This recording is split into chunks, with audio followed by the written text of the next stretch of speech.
Instagram family, how's it going? 50 Crazy here. Just want to give you guys a quick tutorial on how to set up your 360-degree camera on the rear of your vehicle.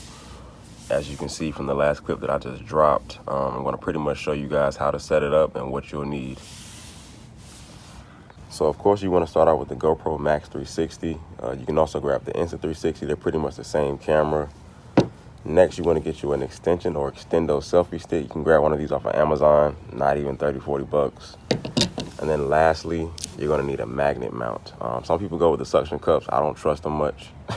I got trust issues with them shits. But yeah, so you want to start out with a magnet mount. They do have the double magnet mounts, which are much more secure than the single. And I plan on getting that like this weekend, hopefully. And quick side note, guys, please make sure that you vet the area before you actually drive or do whatever you're going to do with the camera on the back of it.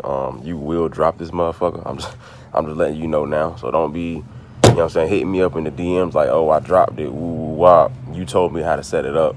I gave you a warning as well. So take both of those and run with it. Pretty much just want to start out with the mount and the stick first. You don't want to put the camera in. You can put the camera on, but you're just basically adding extra weight for no reason. You can have it slightly to the left or slightly to the right, because you can always go back and tweak it when you edit your videos. But just know you're probably going to get the best angle if you just put it straight down the middle of your car. And I'm pretty sure some of you probably already knew that, so I shouldn't have to explain. Now this is definitely going to be a much easier setup for guys who have spoilers on the back of their cars.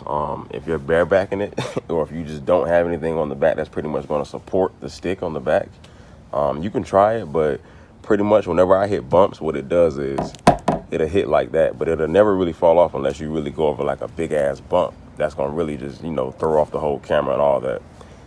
Okay, so once it's on, man, I don't want to take too much of y'all time. I know this video is kind of long, but you can pretty much loosen it right here. You can raise it, lower it, do what you want to do. You're definitely going to get the best angle just having it straight parallel to the back. And then once you snag the camera on, you know, the bottom of the GoPro, for those who have GoPros, you can just pop that out, you know what I'm saying? It pops straight in there, and you need a little piece to lock it in. Make sure you lock it as tight as possible. It shouldn't fall off or shouldn't come off. And that's pretty much it, man. That's pretty much the setup, man. If you have any questions, you need any advice, you need the links, please don't be scared to hit me up. You know, send me a DM, drop a comment. I'm always genuine as hell. I don't mind, you know, putting people on and stuff.